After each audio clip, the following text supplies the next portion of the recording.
Was she alive? I discovered my niece at my in-laws' house, who was supposed to have died in a car accident at the age of 5. In the portrait, she was supposed to be smiling, her cute face round, but she was so emaciated that I couldn't believe it was her unless I heard her voice. Help me. I want to see Mom. Her hands, seeking my help, were too feeble to grasp anything. From this moment, I came to know the darkness of my in-laws' house. I got married to John, who was 3 years my senior, at the age of 25 after meeting him at work. I was raised in the same area as the company I worked for, but John was born and raised in a much more rural area. When we went to inform our marriage, we were greeted by endless pastoral landscapes after hours of driving by my husband. And the biggest house in the area was John's family home, the most powerful lineage there. Well, it's a bit formal, but Kelly, you don't have to be so nervous. John smiled at me, but it was impossible not to be nervous. The house was a single-story house, imposing like a small castle, with a well-maintained large garden. At this moment, I was overwhelmed, realizing I was marrying into such an impressive family. But at the entrance, a kind-looking woman and a child welcomed me. Hello. The one who greeted me energetically was Mia, my brother-in-law's daughter, and next to her, smiling quietly, was Sarah, his wife. Nice to meet you. I accidentally bit my tongue, and Sarah said, "It's okay," comforting me. I heard she takes care of the house and the garden all by herself. We planted that tulip together. Mia pointed to a flower bed full of tulips, one of which was red. Mom loves flowers. Thanks to Mia and Sarah, I finally started to relax. What are you doing, chatting away at the entrance? At that moment, a man's angry shout came from the back of the house. Dad is calling, we need to go inside. John hurriedly went inside, and I quickly followed. Waiting in the living room were Sam, my father-in-law and brother-in-law. They looked me over and muttered, "So, this is her. What does that mean?" I was stunned. "This is Kelly, my fiancé," John said, prompting me to hastily bow. "Nice to meet you. Hey, bring some coffee quickly." But my greeting seemed unheard as my brother-in-law commanded Sarah, who hurriedly brought a tray. Such a slowpoke. Sam clicked his tongue annoyingly, and Sarah apologized, saying, "I'm sorry." I felt uncomfortable with this situation. "Kelly, you must be tired, sit on the sofa." John, seeing me standing the whole time, offered me a seat. "You should be more aware of your role as a woman. Get to the kitchen and start working." My father-in-law's words shocked me, but my husband intervened. "She's tired from the long trip, give her a break today. Kelly doesn't have to do it." Even so, I couldn't just not do anything. "I'll help Sarah in the kitchen," I said, preferring that to staying with my father-in-law and brother-in-law, and hurried to the kitchen. "Are you going to help too, Aunt Kelly?" "Yay." Mia, not just Sarah, was also preparing dinner, even though she was still young. "Mia, do you always help Mom?" "That's great. It's natural for girls to do so. While it's good for children to help out, it felt somewhat forced." "So, that's how it is. And, Mom and I eat here together." The treatment of Sarah and Mia in this house didn't feel right to me. "Sarah, are you okay with this?" Sarah looked down and said, "I'm a remarried woman, and being with Mia is enough for me," with a sad look. Apparently, after her first husband cheated and they divorced, Sam, whom she knew, contacted her, and they got together. Life as a single mother was harsh in the countryside, and Sarah said she remarried, but her expression wasn't bright. I wonder if she's okay. It seems tough. But there was nothing I could do. After staying overnight, John and I left my in-laws' house the next day. "Kelly, come again." Mia, who had become quite close, waved at us energetically as we drove away. Next to her, Sarah also smiled and waved us off. At that time, I had no idea that this farewell would be our last.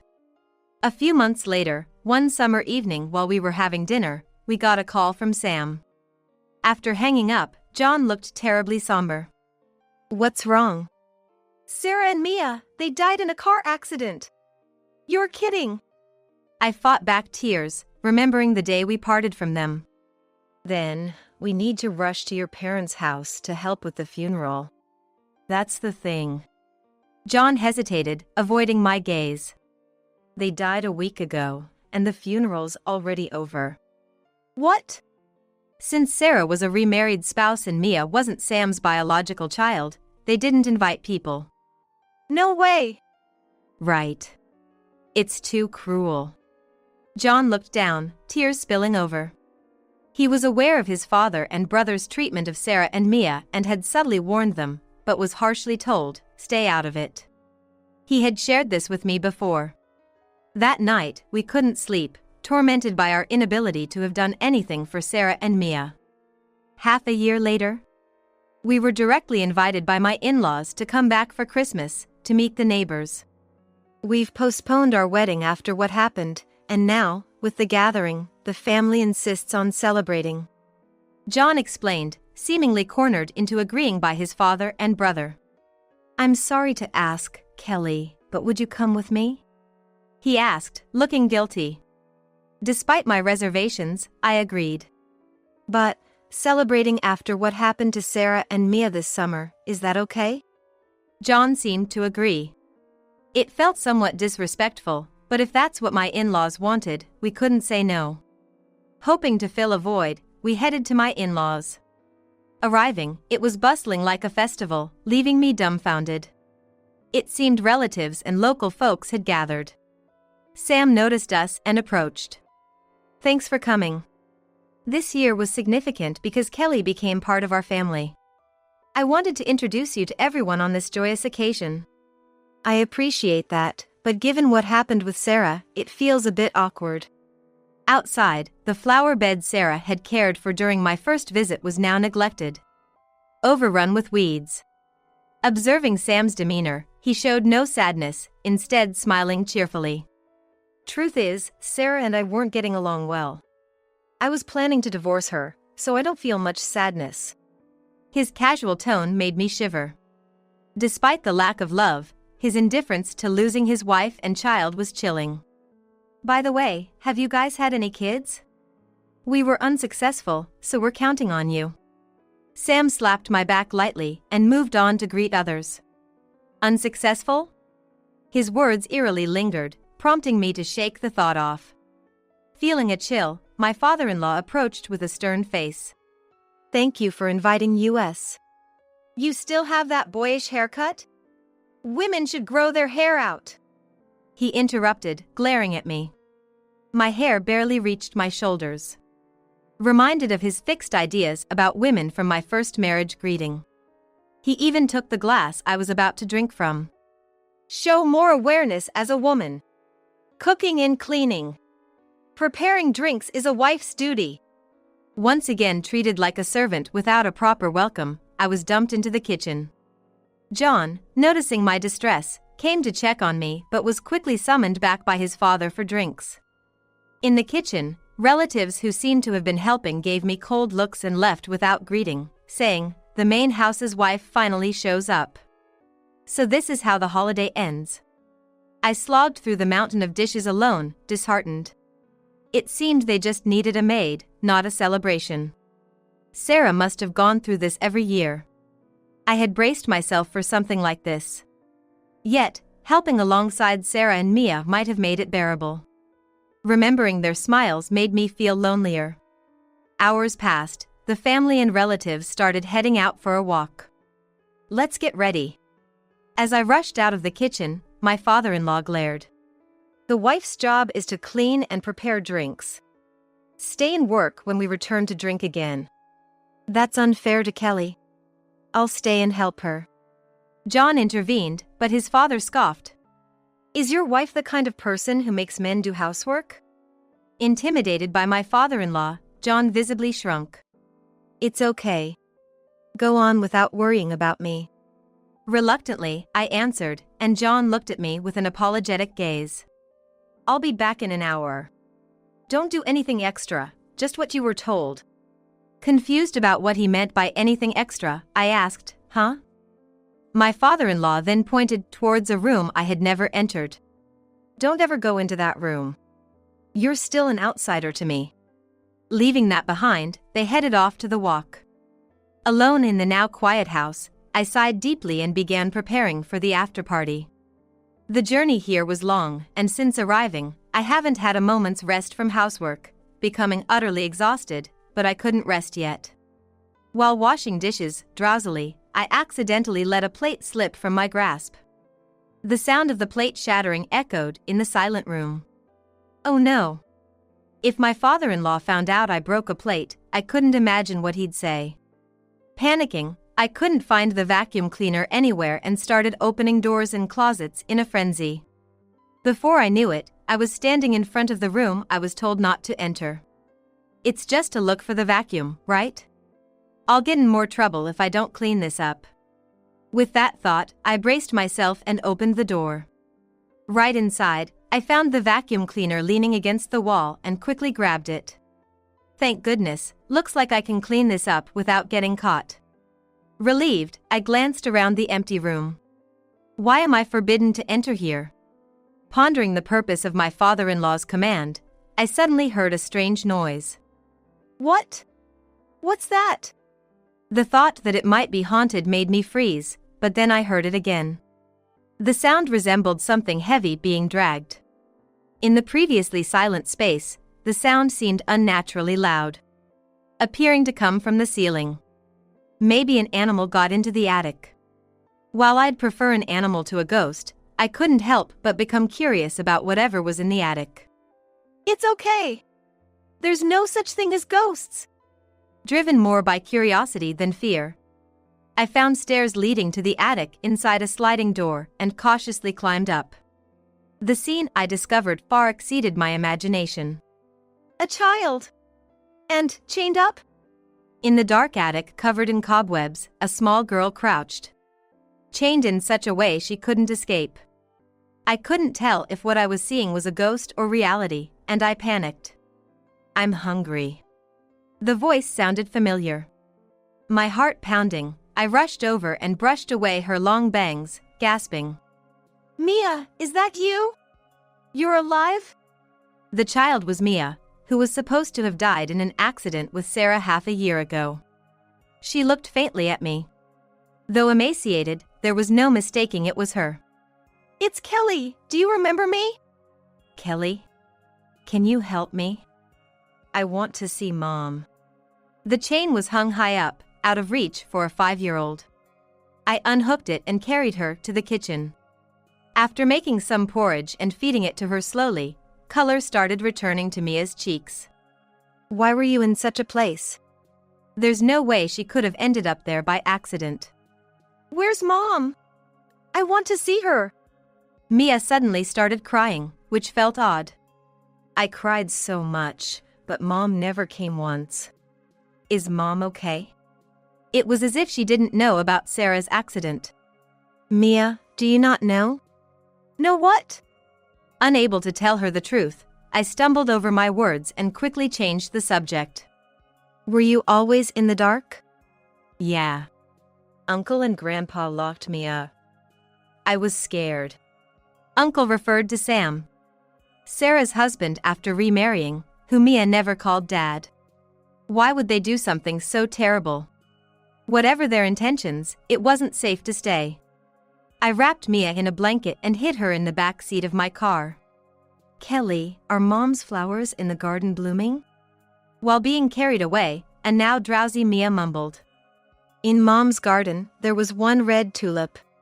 She said there's something important there. Huh? About to drive off, Mia's words stopped me in my tracks. If something scary happens, pass it to Kelly and John, Mom said. The garden was pitch dark, and the withered flower bed left no trace of what once grew there. The tulips. I remember they were blooming over there. As I pondered what to do, my father-in-law and the others returned. Why are you outside? Is the food ready? We ran out of drinks completely, so I was about to go buy some. I hastily made up an excuse, then forcefully grabbed John's hand and headed to the car. I don't know any stores around here, so could you guide me? Okay, you drive then. John, perhaps sensing something was up, obediently got in the car with me. My brother-in-law tried to stop us, saying, "There's no store open at this hour," but I skillfully avoided him and drove off. What happened? John seemed to think I had bolted because I couldn't stand doing housework anymore. That's when I told him everything about Mia. I can't believe such a thing has happened. Naturally, he was shocked, sobering up instantly. Glancing back at Mia, who was now sleeping soundly under the blanket in the back seat, he said, "So Mia not knowing her mom has died means the story about them getting into a car accident together was a lie." Seems like it. Even piecing together the little information we had, we couldn't understand why this had happened. So, I made up my mind.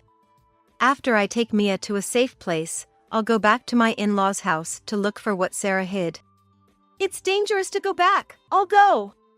No, John, you probably don't know where it is. Indeed, it might be dangerous, but I had to know what she wanted to tell us and my husband.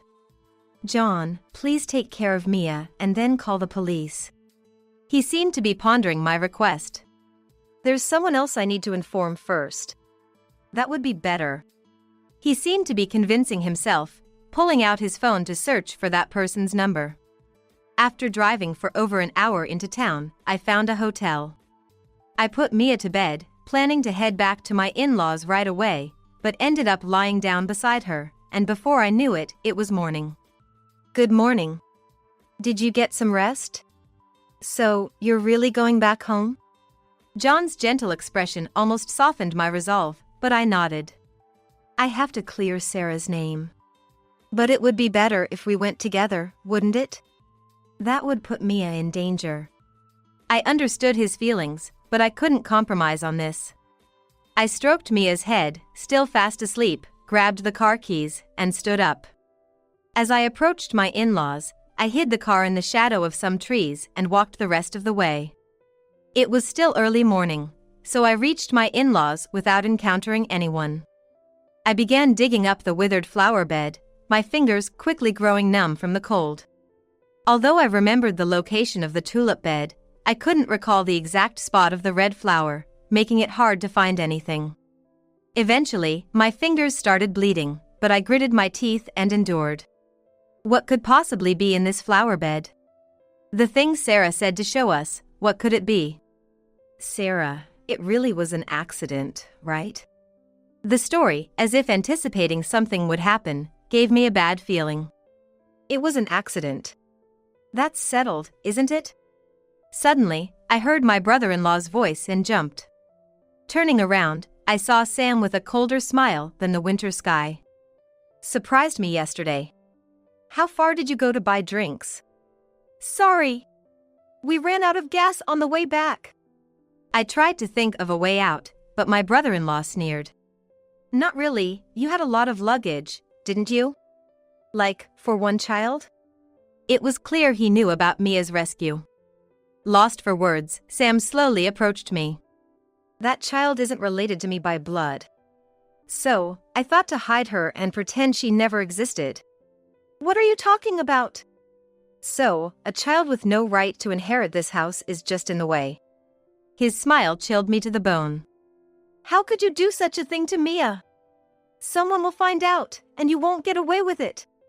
Right. That's why no one knows. Those who find out can just be hidden away. Sam reached out to grab me, but I was so terrified I collapsed into the flower bed, unable to stand. Stay away! Instinctively, I grabbed a handful of soil and threw it at him, which made him flinch slightly. As I reached for more soil, I found something buried. It was a diary wrapped in a plastic bag. Sarah's name was written on the cover. This is it! Sam noticed it too and tried to snatch it from me, but I held it tightly against my chest, fighting hard to keep it from being taken. Despite my efforts, I couldn't match the strength of a man and was beaten repeatedly, struggling to stay conscious. Just then, a sharp stop rang out, and turning around, I saw a burly man glaring at Sam, with John kneeling beside him, gasping for breath. Why are you here? The man demanded, Give me back my daughter, Mia, from Sam, grabbing him by the collar and dragging him. Shockingly, this man was Mia's biological father. John had told me last night that he was an old friend of John's who had learned about Sarah's death by chance and had been in touch since then. Mia's father claimed our divorce was a setup. Sarah had believed her husband was having an affair, and he had been led to believe the same about her, leading to their divorce due to these misunderstandings. However, upon further investigation, the evidence of the affair shown to them was all fabricated, orchestrated by Sam. But by the time the truth was uncovered, they were told Sarah and Mia had already passed away. The man pulled Sam away from me and confronted him. Is it true you've been treating my child horribly? Well, what can you say without evidence? Sam remained unfazed, probably having quickly cleaned up the attic where Mia had been hidden. There's Mia's testimony. Kids' words aren't reliable. How do you plan to catch me? Sam smirked confidently until Mia's father silently pulled something from his breast pocket. Wait, you're a cop? Though briefly taken aback by the police badge, Sam retorted. I have connections in this region's police force. I can get you fired. However, the man remained completely unfazed. Is that all right with you? But the man was unfazed. I rank higher than that. I usually keep it under wraps due to investigative reasons, he replied in a low voice, making Sam tremble. And you intentionally caused the divorce between me and Sarah, right? He continued, causing Sam's complexion to change. Finally handcuffed, Sam glared at me. All your fault for meddling. Ever think of reflecting? Plus, the accident that killed Sarah was orchestrated by you, right? I had seen Sarah's diary, where she wrote, he wants my insurance money and told me to go to the other world, hurriedly hiding it after Sam's threat. The diary indicated Sarah tried to escape with Mia during her capture, but it seemed unsuccessful. Reading through this might reveal more evidence. Please, I don't want to get caught. Help me. To my surprise, Sam suddenly began begging. Then, my father-in-law, alerted by the commotion, came out shouting, "What's all this noise?" As usual, he was belligerent, but Sam pointed at him. I just followed Dad's example. He did the same to Mom. His sudden confession turned my father-in-law's face red with anger. Don't talk nonsense. It was all Dad's instructions for what happened to Sarah and Mia. He's the one at fault. Amidst their argument, Mia's father stated, "You'll be coming to the police station as well," and shoved him into the car without discussion. Never thought it'd come to this. As the car drove off with both men inside, I sat down, dumbfounded. John comforted me, "You did well." Later, I was informed that Sam was officially arrested, and both the mistreatment of Mia and Sarah's case would be prosecuted. It also came to light that the supposed natural death of my mother-in-law was actually orchestrated by my father-in-law. Now, both men will likely never leave prison, and I hope they forever regret their actions in their dark cells. Mia was taken in by her father and now lives with her grandparents in their family home. When I last saw Mia, she smiled at me just like the first time we met. When Kelly Aunt saved me, I was so happy. Thank you. As I wiped away her farewell tears, they felt incredibly warm. I wish for this child, who suffered under a twisted tradition, to find greater happiness than anyone else. John and I continued to wave at the car carrying Mia and her father until it was out of sight. All right, everyone's presentations are done, Nick, the manager, said as he tried to move the discussion forward. Excuse me, I haven't. I recently found out something. Nick interrupted me and began to speak. There's apparently someone in this department who didn't graduate high school and is just a part-timer. Meetings should be for employees only. Absolutely right. His lackey, Mike, of course, agreed with Nick. I'm leaving. After leaving the meeting room, I started to shut down my computer. I noticed that an email had arrived, not in my personal inbox, but in the company's shared email. Thinking, there's no point in speaking up, no one will listen, I went home quietly. The next day, I heard a commotion from Nick's desk. He was staring at his computer screen, his face pale. Nick? Is something wrong? Mike looked at the screen with him. And he turned even paler than Nick. Why is he so angry? Knowing the reason for Mike's distress, I thought to myself, serves them right. My name is Adam. My mother passed away when I was in the 9th grade, and I was raised by my father. Well, you could hardly call it being raised. After my mother passed, my father changed. He drowned his sorrows in alcohol, and though he still went to work, he squandered our living expenses on horse racing. Because of that, I had to start working part-time as soon as I entered high school. Every month, I went to the convenience store with bills in hand that couldn't be auto-deducted from my father's account. Even though I endured it because I didn't want to be alone, I reached my limit in my 2nd year of high school and dropped out. I found a live-in job at a distant inn. Thank you for everything. The day I left home, my father, still staring at the TV, spoke. Take care. That was our last conversation. Back then, 18 wasn't the age of majority, so I needed my father's permission to work, and I couldn't hide my place of employment. Yet, my father never visited me even once. I kept working just to survive, and before I knew it, I was 42. Years of hard work paid off, and I was transferred to the headquarters. I was thrilled to be recognized by the company, as I thought I'd be working in the field until retirement due to my lack of formal education. Listen up. Our work can change the future of our employees.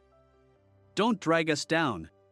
On my first day after the transfer, Nick, dressed in an expensive suit, spoke sternly.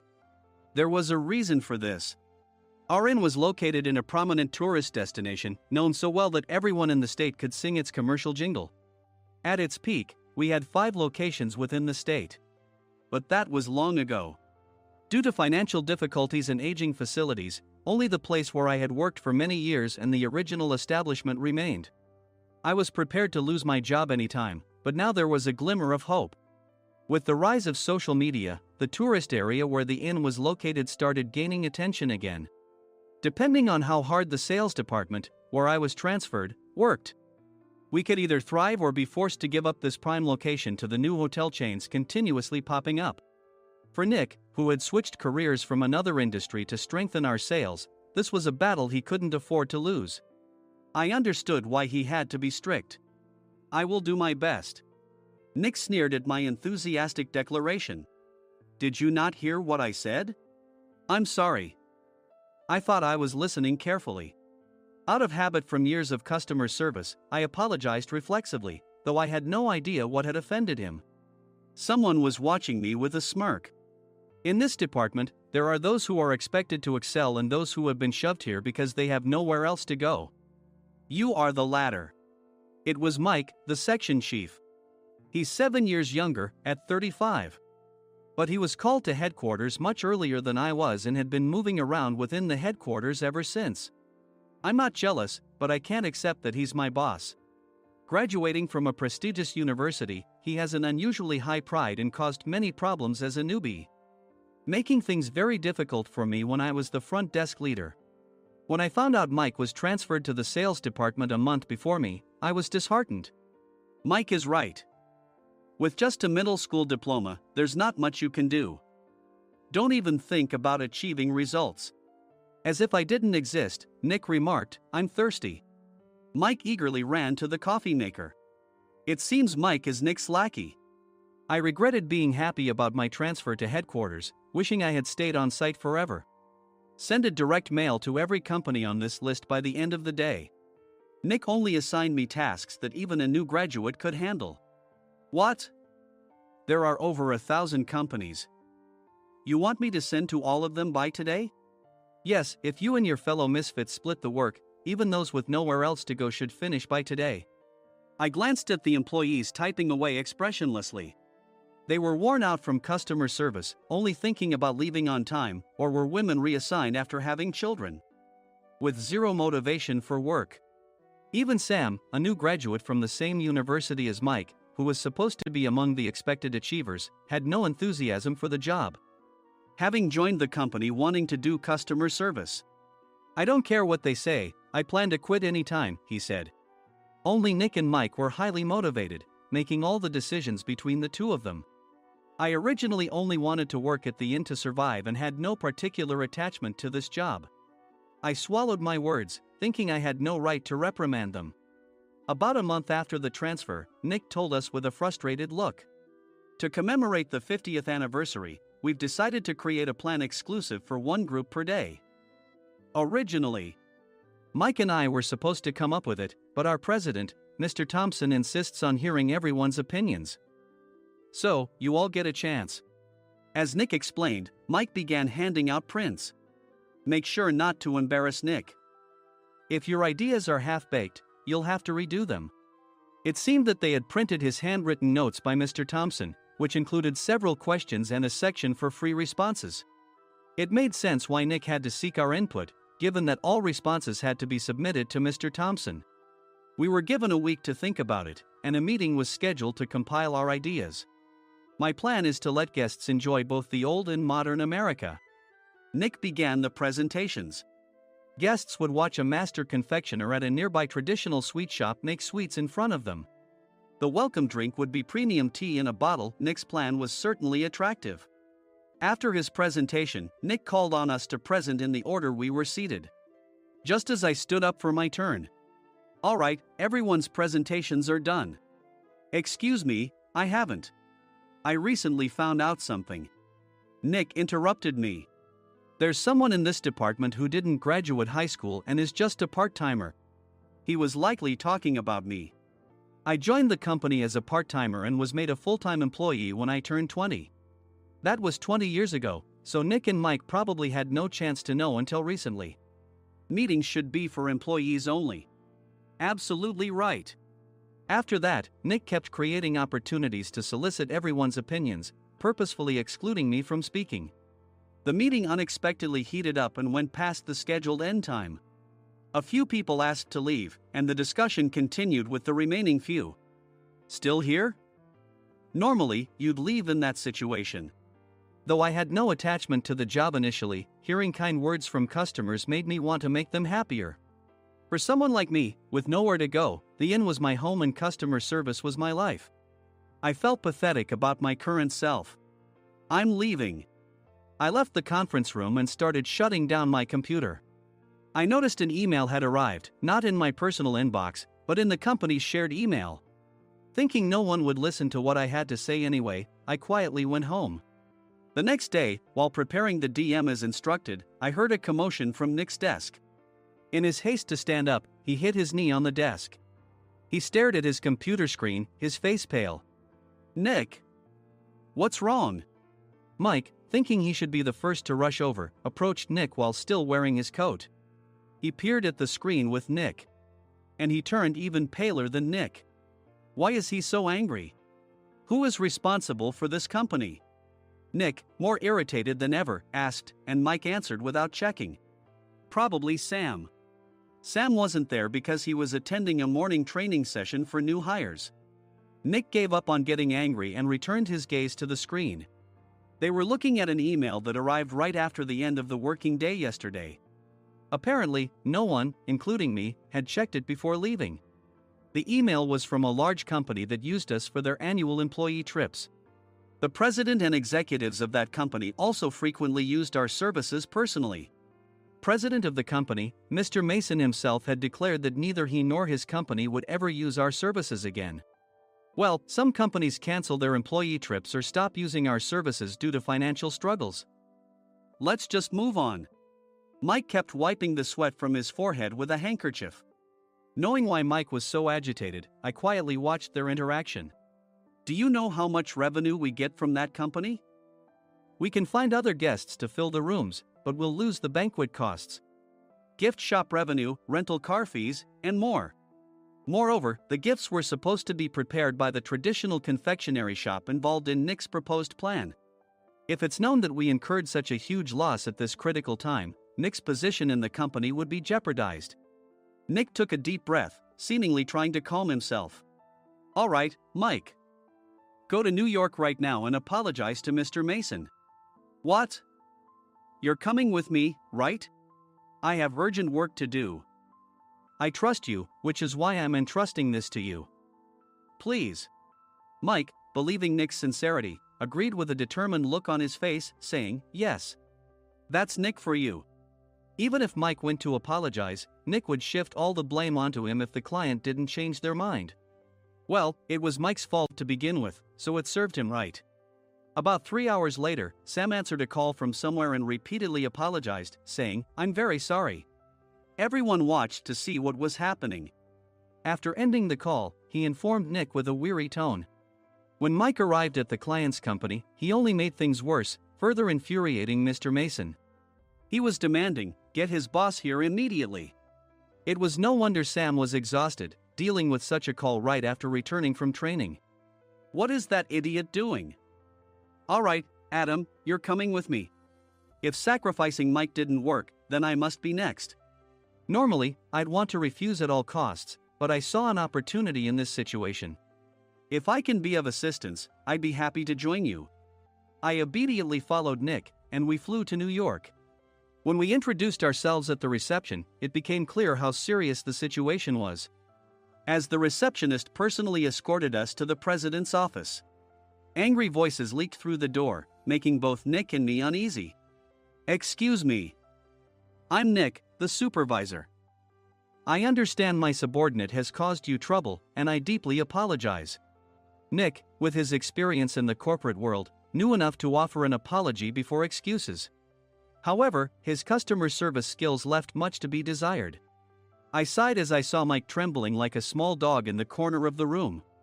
"What kind of training are you giving your subordinates?" Mr. Mason glared at Nick with a red face. The intensity of his gaze made even Nick take a step back.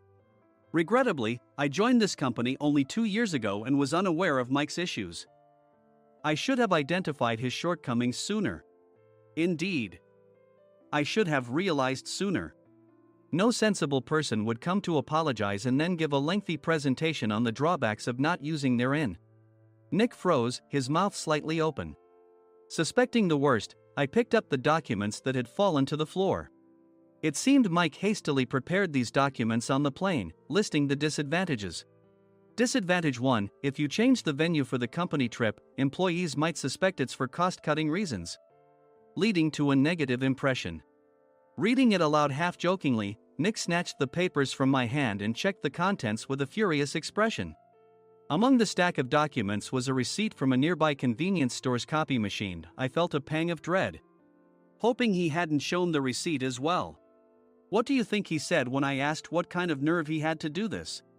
"I'm very sorry." Faced with the dire situation, Nick must have thought there was nothing left to do but apologize. In a voice smaller than I'd ever heard from him, he uttered words of apology. He said, "I'm a Harvard graduate. I don't believe I said anything wrong." "Mike, what have you done?" Forgetting his plan to pin the blame on Mike, Nick yelled loudly, even in front of Mr. Mason. "I didn't do anything wrong." "You're still saying that? Look at him." Mike pointed at me with a shaking hand. "I was assigned to headquarters in my 20s and now I'm a section chief. This guy only made it to headquarters at 42. Everything I've done proves I was right. So why are we losing the contract?" Having said his piece, Mike collapsed to the floor. "Of course. You were sent there because you had nowhere else to go." Mike never expected to hear such words from someone he looked down upon. He lunged at me, and Nick hurriedly stepped in to stop him. "Mr. Thompson told me Mike is a quick thinker, and to take good care of him." There's no way he was pushed aside. "Don't make things worse here. He didn't say quick thinker, he said only quick-witted, didn't he?"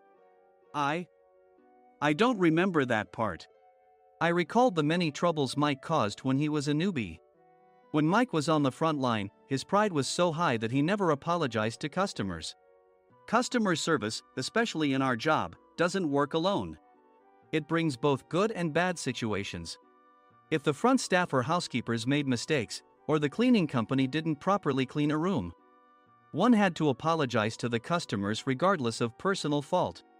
Mike, in such situations, would never apologize, insisting he wasn't at fault.